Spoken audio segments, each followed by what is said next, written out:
Well, another good evening to you. Seattle and the surrounding areas, known as the United States and internationally, wherever you're able to receive this. Welcome. It's 9:44 p.m. Pacific Time in the Seattle area.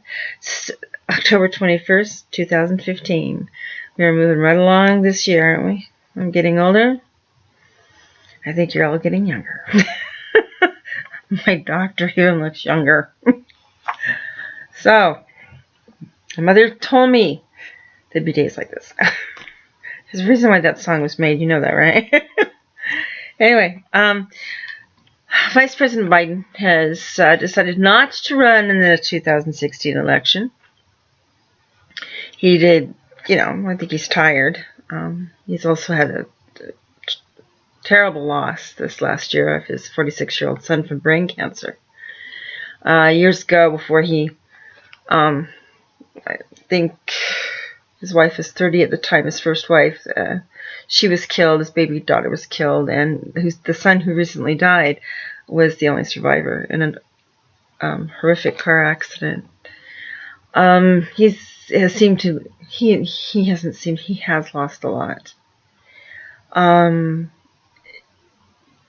was wondering if he was going to run this year, and I was talking to people about it and said, after what he's been through, I think I would take a few years off of politics, if not forever, and just sit and grieve, get angry, be happy again, and live. It's about what happens too, or in different methods, ways.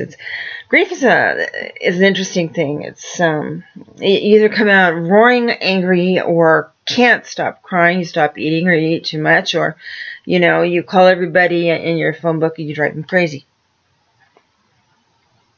Grief will do that to you, and I cannot imagine trying to be the Vice President of the United States and think of anything but my family, and trying to help the chief. I mean, basically, that's what he's supposed to do. He's been very quiet. He's a quiet man anyway. So I think it's for the better that he does not run. Enough said on him, and I wish him and his family the very best. He's a good man. Thank you. On to other news.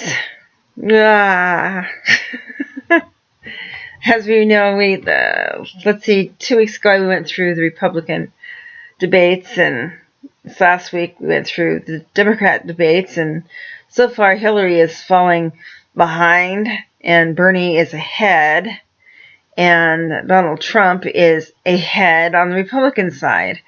This could turn out to be the most interesting election ever in the United States history. I'm sure we could probably dig up something else, but this is pretty interesting. I don't know whether to laugh or cry. I'm a Bernie girl, so win Bernie, go. But there may be a time that comes during this period of great history that I break out crying. You may all break out crying. We'll cry together. We'll have a group worldwide cry. There you go.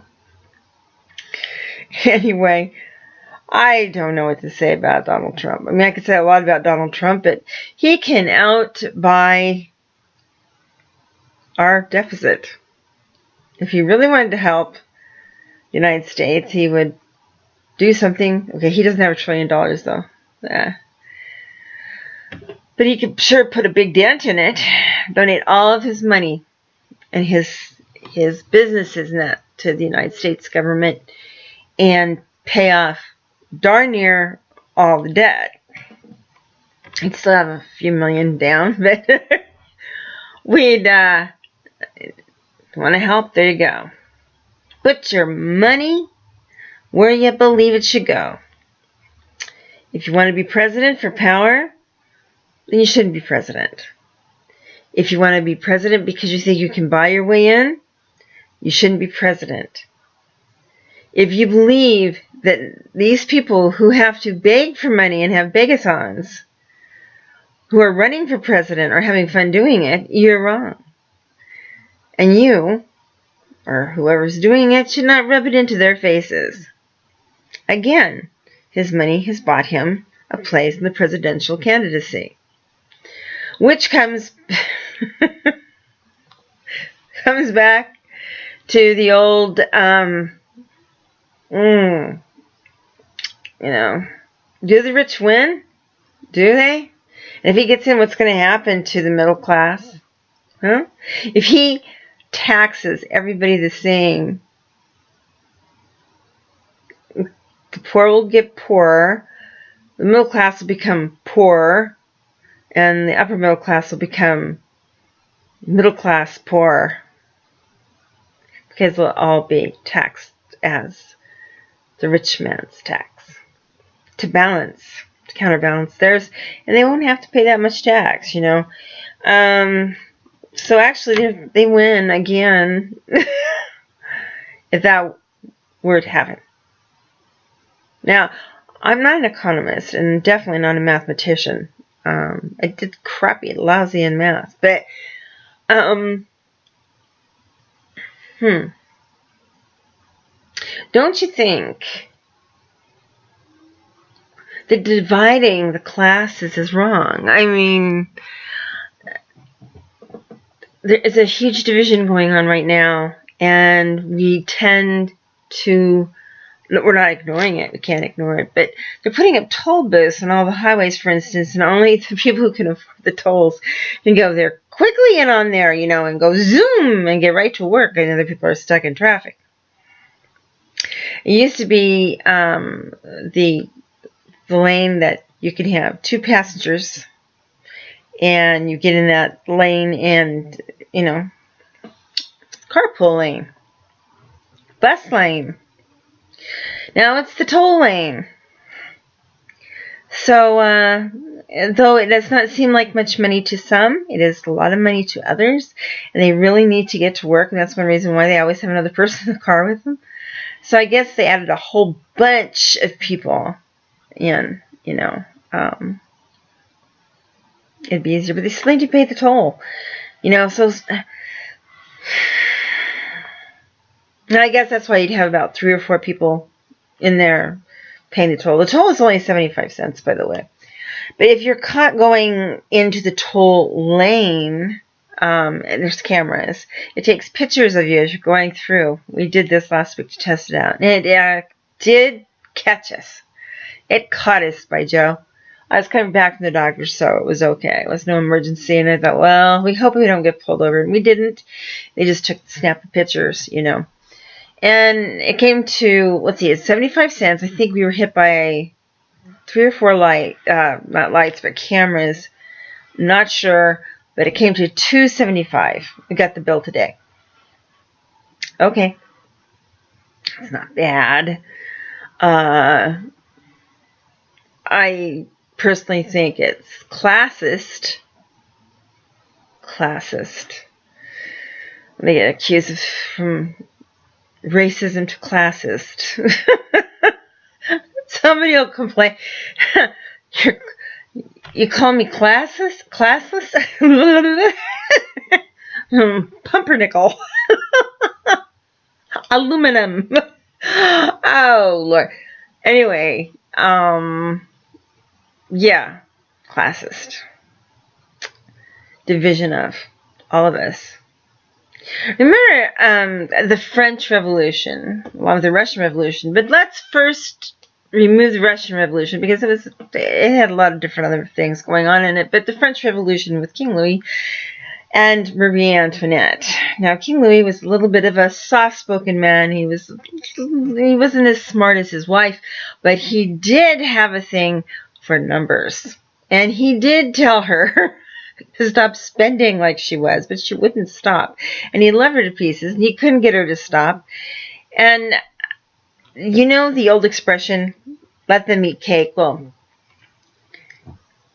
I guess it's over-exaggeration. to a French queen at that time, cake was very, very good. It's better than bread, better than soup or a turkey leg. So let them eat cake was probably a way of her saying, oh, let them eat cake. I eat cake. Blah, blah, blah.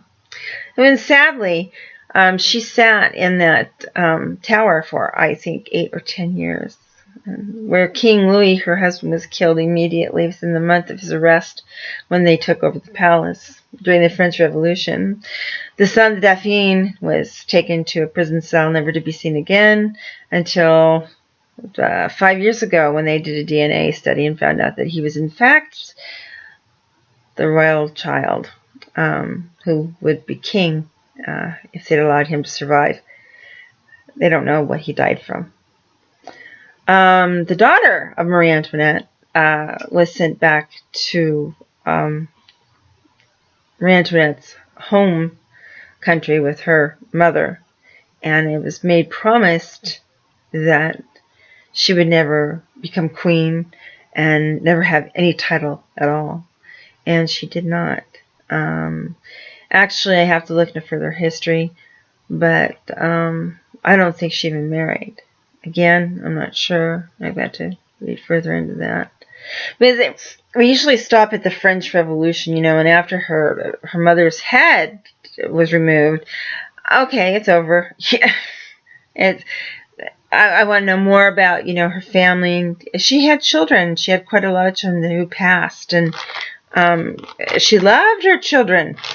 I love my children. You wouldn't know it sometimes, but I do. And so I can only imagine what she went through. The hell. Total hell. So anyway, yeah, she sat there for quite a long time. And basically, it was a classist society. There was the very rich in France, and there was the poor. Didn't have a middle class. Rich, poor. So she wouldn't help the matter that this country was going broke, and she was building summer cottages that were the size of castles. Small castles, but all the same castles. And so there was a definite little issue there. And she loved expensive clothes. Sounds like Macy's or Nordstrom's girl to me, except they didn't have it then. So all of her outfits were especially made for her. Her wigs, her dresses, it went on and on and on. But she was an interesting, and still is an interesting historical figure to me. I am not French, but I am European. And, of course, anything to do with France fascinates me anyway. So, there you go. In the news today, well, in the news there's always something bad. Washington State's having problems with bridges, I'm telling you. One, our bridges are getting too old. And secondly, what's wrong with the engineers and the city not getting together and getting this fixed instead of propping it up with boards? It's like the Aurora Bridge. What are you guys doing? I want to know. The person's dead. We're lucky over here in Mount Vernon when that bridge completely collapsed. Nobody died. One of my kid's friends was waving on top of his car. His car and the bridge happened to go down together. And there was no fatalities on that. It's by the grace of God, I tell you. And this was pretty bad.